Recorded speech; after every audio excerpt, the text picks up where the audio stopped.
Finally, let's talk about consequences of all the series of presentations I have given you. Consequences. And I just finished a book. It's my new 2021 book. The law of cause and effect. Nothing happens by chance or outside the universal laws. Every action has a reaction or consequence. We reap what we sow. The most important lesson involving human contact and interaction is seen in the cosmic law of cause and effect. For every action, there's an equal and opposite reaction.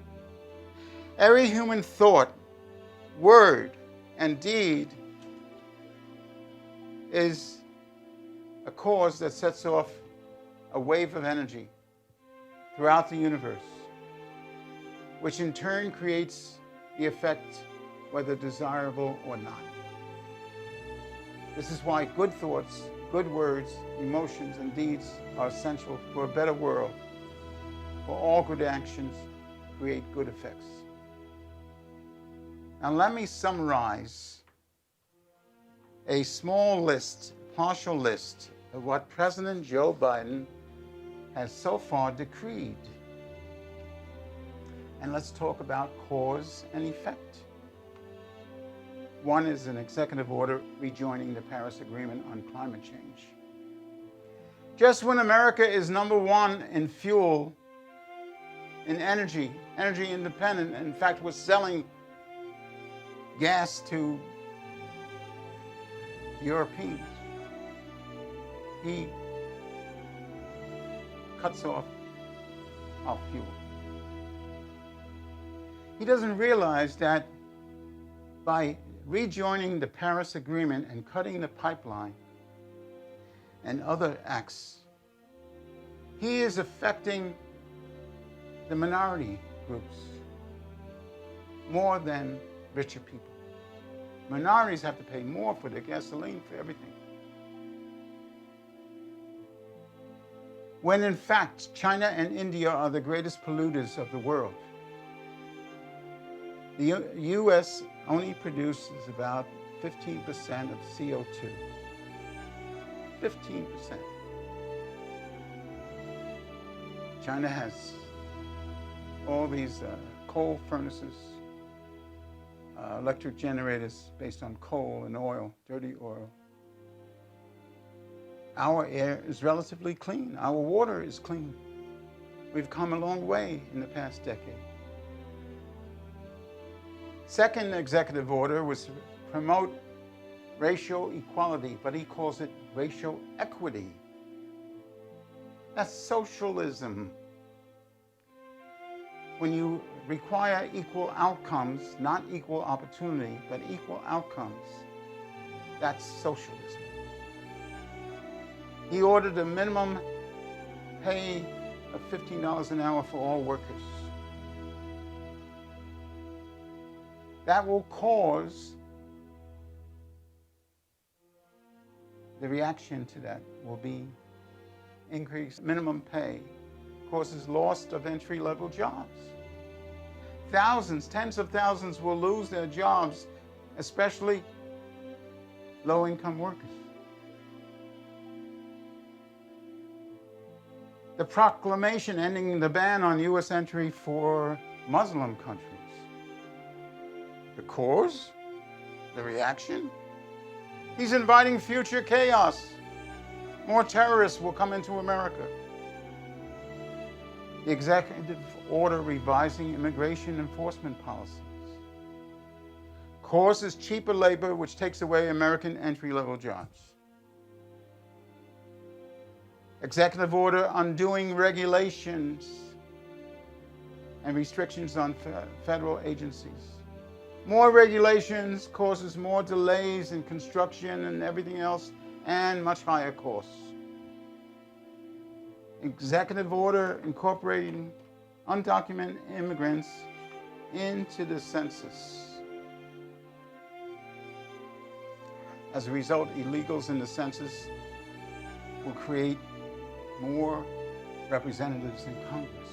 Most of those will be Democrats, of course. An executive order on climate crisis and canceling Keystone, which I referred to earlier. Solar technology doesn't work where there's clouds in the northern parts of America and Europe. It doesn't work. Windmills don't work without wind. And when it's dark, nothing works with the solar panels. Now, who supplies these solar panels? The major supplier is China. And America subsidizes solar power by about 50%. That is, us U.S. taxpayers have to pay for this. It causes lost jobs, resulting in reliance on China. Proclamation stopping and pulling funds from the border wall.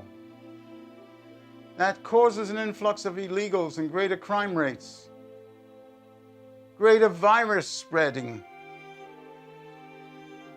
Who pays for these illegals? Medical care and education. We, the taxpayer, will pay. Executive order expanding food assistance programs like food stamps.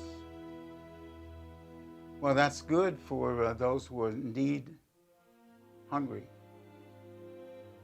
Greater food stamps causes dependency on the government. Now, recent news, the mouthpiece for Biden, that redhead, I forget her name, she said that 1/7 of the U.S. is hungry. They can't put food on the table. You know what 1/7 of the U.S. population is? That's about 50 million people. Tell me that 50 million people are laying in the streets hungry and can't eat? BS. I worked in a soup kitchen.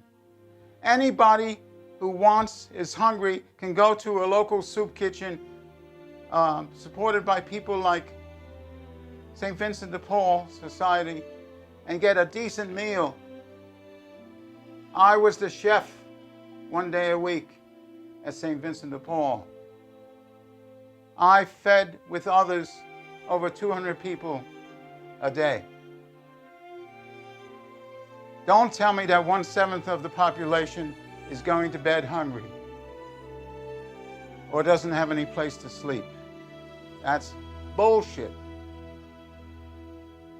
Executive order guaranteeing unemployment insurance for workers who refuse to work due to COVID-19.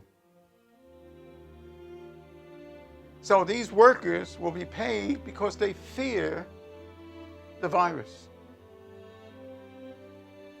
They have to get over their fear, especially school teachers who need to go out and teach our children. Finally, an executive order reversing transgender military ban. How many soldiers want transgender people in their foxholes when they're fighting a battle? It causes weaker fighting proficiency and lower morale.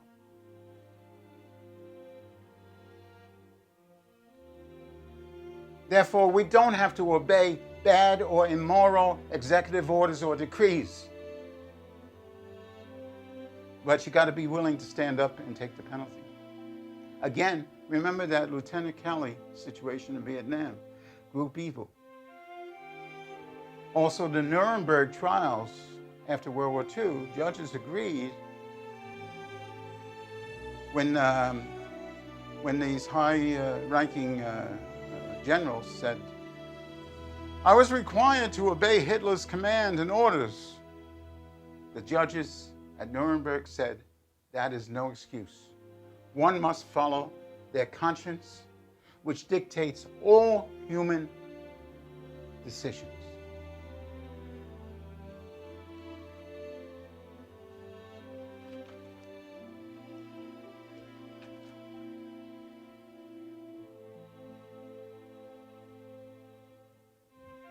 You know, fear is the beginning of wisdom, the fear of the Lord. I want to leave you with a final conclusion.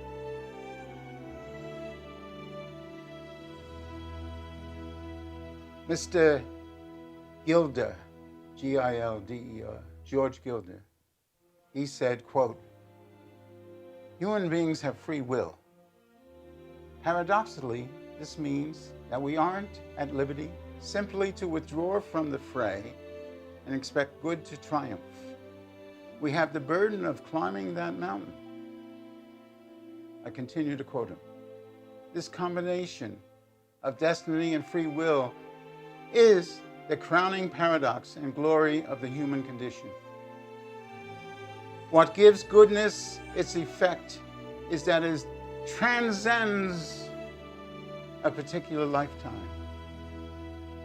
By committing to it, we partake of a higher order that surpasses our own life and its limitations. So this pandemic is a wake-up call for all humanity. We must pick up our cross and find meanings in our lives. Life is a one-time offer. Please use it well. Thank you for your attention.